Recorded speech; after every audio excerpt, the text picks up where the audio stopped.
नमस्कार दोस्तों, मैं ओम प्रकाश आपका स्वागत करता हूँ आर्मी बॉय लव स्टोरी के पार्ट 2 में। जैसे कि आप लोगों को मैंने पिछले पार्ट में बताया था कि उस दिन फेसबुक की चैट में उसने पहली बार आशा को बताया था कि वह आशा को कितना ज़्यादा प्यार करता है और उसको पहली बार ये सब बताने के बाद उस पे क्या बीतती है इसके बारे में भी बताया था। अगर आप लोग उस स्टोरी को नहीं सुने हैं तो पहले उस स्टोरी को सुनिए, फिर आपको सेकंड पार्ट और भी अच्छा लगने वाला है। चलिए अब इस स्टोरी को आगे बढ़ाते हैं। तो जैसे ही फेसबुक पे आशा को उसने बताया, फिर आशा ने रिप्लाई में बताया कि वो किसी और से प्यार करती थी और ये जानने के बाद राहुल टूट जाता है। ओह राहुल, राहुल वही लड़का है जिसकी स्टोरी चल रही है। मैंने पिछले पार्ट में नहीं बताया था, इस बार आप लोगों को बता देता हूँ। पर उसके बताने के बाद जो राहुल था वो काफी मजबूत हो गया और संभल गया।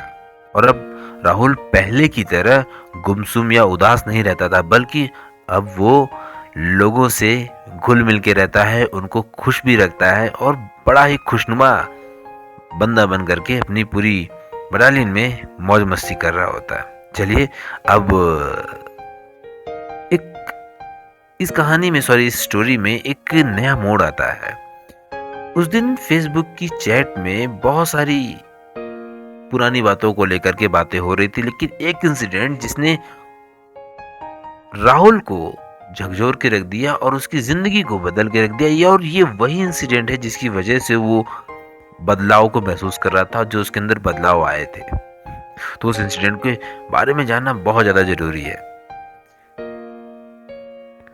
उस दिन उस चैट में जो इंसिडेंट आया था, वो दोनों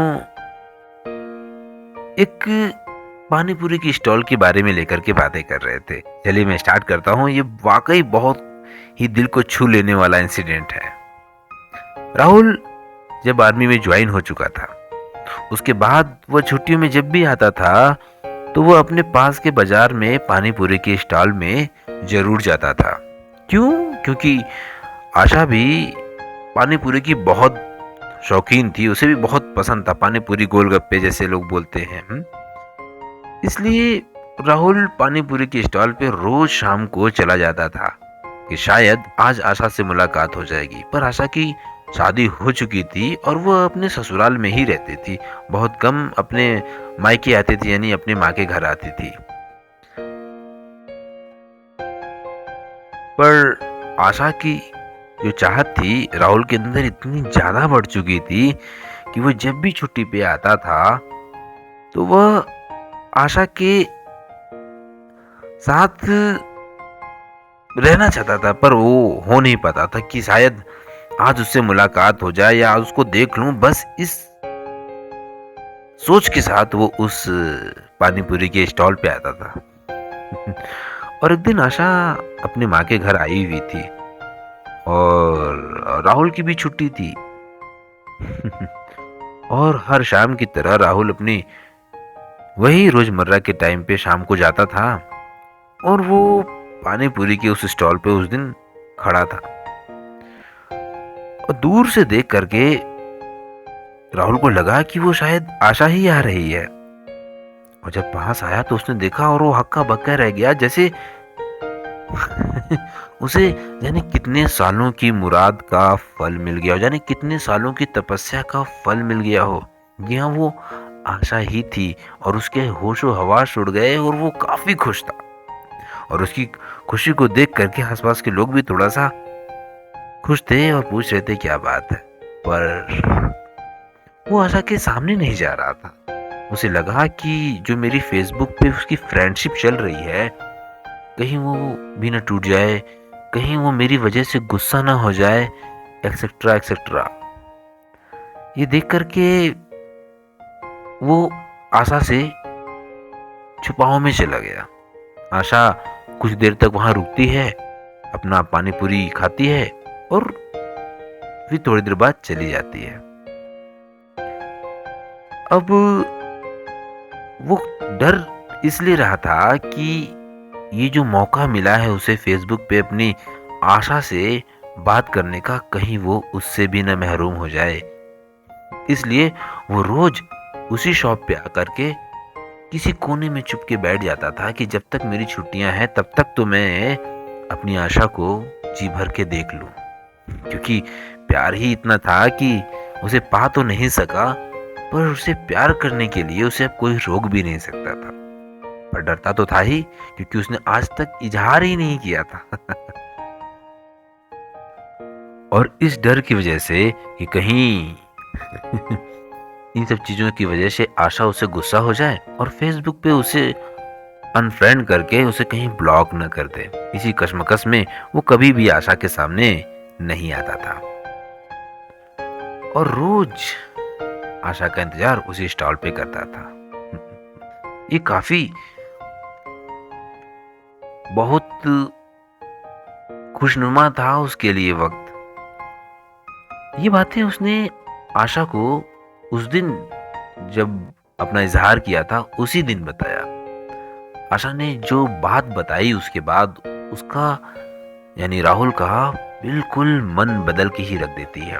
आशा ने बताया कि तू मेरे लिए आता था और मैं उसके लिए आती थी। राहुल को लगा कि प्यार ऐसा ही होता है।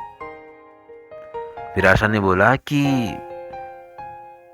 राहुल, प्यार में कुछ खोने जैसा नहीं होता, कुछ लॉस नहीं होता। प्यार एक इबादत है, प्यार एक तपस्या है, जिसे जितना करोगे वो उतना ज्यादा मिलेगी। अगर प्यार में दुख हो रहा है इसका मतलब आपने प्यार को लालच की तौर से किया है। मतलब अब आप उसे पाने की कोशिश कर रहे हैं और ये जो पाने की कोशिश है ना, इसने ये सारे दुखों को खड़ा कर रखा है। मुझे मेरा प्यार नहीं मिला इस बात का दुख तो मुझे था ही। तुझे तेरा प्यार नहीं मिला इस बात का तुझे भी दुख है, पर अब वो दुख नहीं होता क्योंकि मेरे पति मुझे बहुत ज्यादा प्यार करते हैं और इतना ईमानदार और इतना सीधा इंसान मैंने अब तक अपनी लाइफ में नहीं देखा, जिसने मेरी सोच को बदल करके रख दिया।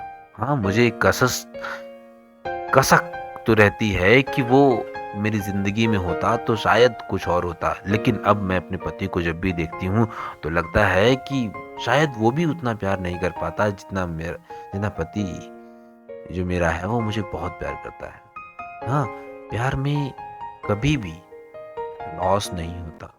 प्यार स्टेबिलिटी देता है। प्यार एक बहुत ही पाक शब्द है जिसकी वजह से नफरतें खत्म होती हैं, सिर्फ स्टेबिलिटी बढ़ती है, आपको मजबूती बढ़ती है। अगर आपने सच्चा प्यार किया है तो सिर्फ आप स्ट्रांग होंगे, आपको मिलेगा। और जो देने के लिए होता है वो भी प्यार होता है और जो मिलता है वो भी प्यार होता है। क्या हुआ कि मैं तेरी जिंदगी में नहीं आ पाई, पर तेरे जहन में तो हूं ना। तो मैं कल भी थी, मैं आज भी हूं और कल भी रहूंगी। ऐसे ही वो भी मेरी जिंदगी में कल भी था, आज भी है और कल भी रहेगा। उसे मुझे प्यार करने से कोई रोक नहीं सकता। ये प्यार होता ही कुछ अलग है। इसलिए राहुल, प्यार को समझो, कमजोर मत बनो, अपनी नौकरी पे ध्यान दो। जो नौकरी हर किसी की किस्मत में नहीं होती। बहुत लोग मेहनत करते हैं देश के लिए, तुम अपनी ड्यूटी पे ध्यान दो।